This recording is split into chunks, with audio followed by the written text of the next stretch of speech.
నాకు వీళ్ళందరినీ చూస్తే నాకు ఒకటే అనిపించింది, దాదాపు 386 పంచాయతీలు, 386 పంచాయత్స్ దెబ్బతిన్నాయి.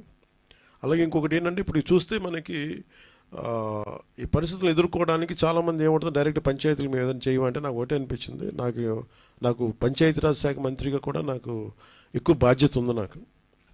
సో నాకు నిన్న ఇచ్చిన ₹1 నాకు చూస్తే నాకు ఎట్లా వెళ్ళాలని అనిపించినప్పుడు, ప్రత్యేకించి నేను క్షేత్రస్థాయిలో ఈరోజు అందరితో మాట్లాడుతున్నా ఒకటే అనిపించింది, ఇంకా చేయాలి, దీనికి ఇంకొంచెం నా వంతు సహాయం సరిపోవట్లేదు, ఇంకా చేయాలనిపించింది.